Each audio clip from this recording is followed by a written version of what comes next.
Imagine a world where everyone spoke the same language. No barriers, no misunderstandings. A united humanity with one goal and one voice.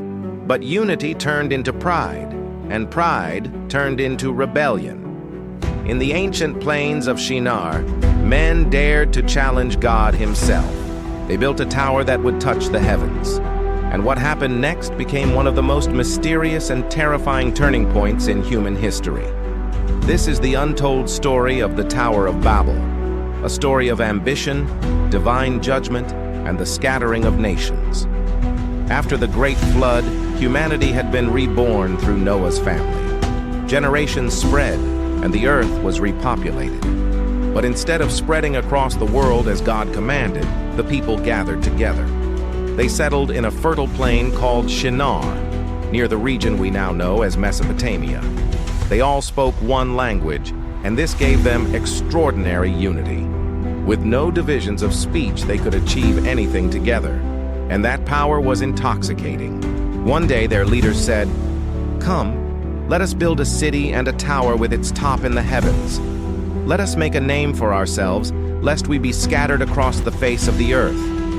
Notice those words, make a name for ourselves. This wasn't just about survival or safety, this was about pride. The people wanted fame, power, and independence from God. They began molding bricks and using tar for mortar. Technology advanced for their time. The tower they envisioned was not a small temple, but a massive structure, a ziggurat reaching toward the sky. Some ancient traditions say the tower was intended to withstand another flood, as if mankind could outwit God. Others say it was a temple for idol worship, a gateway to the heavens. Whatever the reason, the tower was more than stone. It was a rebellion against God's authority. As the tower rose, so did human arrogance. From heaven, God observed their work. He saw not only bricks stacked high, but hearts filled with pride. God said, "Behold, the people are one, and they all have one language, and this is only the beginning of what they will do. Nothing they propose will be impossible for them." In other words, their unity had made them dangerously ambitious. If unchecked, they would plunge into deeper rebellion, perhaps even to the point of self-destruction. So God descended to the plains of Shinar, not with fire, not with flood, but with something far more shocking. He confused their language.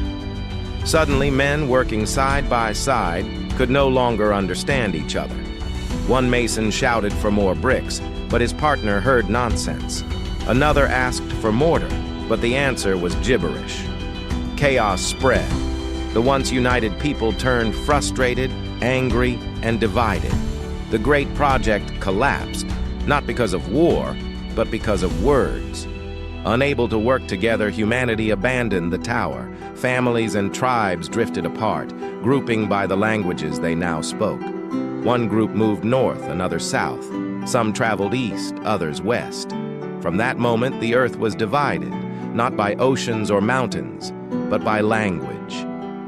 The once proud city was left unfinished, a broken monument to human arrogance. Its name became Babel, meaning confusion. But here lies the mystery. Did God scatter languages only to humble humanity, or was there a deeper reason?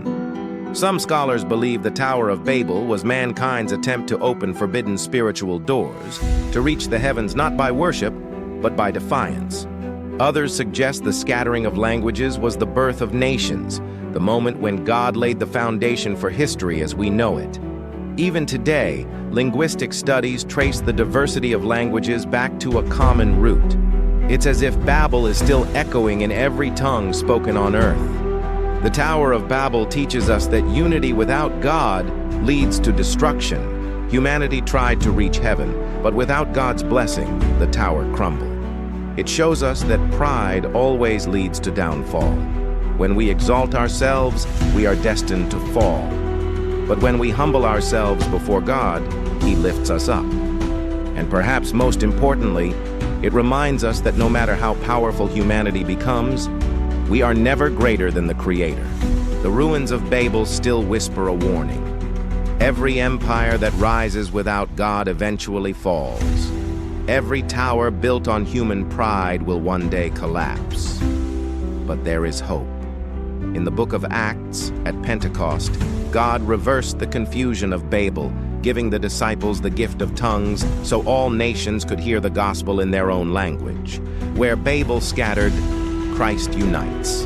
So the question is this: will we build our towers of pride, or will we build our lives on the foundation of God? Don't forget to subscribe to our channel for more powerful Bible stories that bring ancient truth to life today. May your faith be strengthened. God bless you.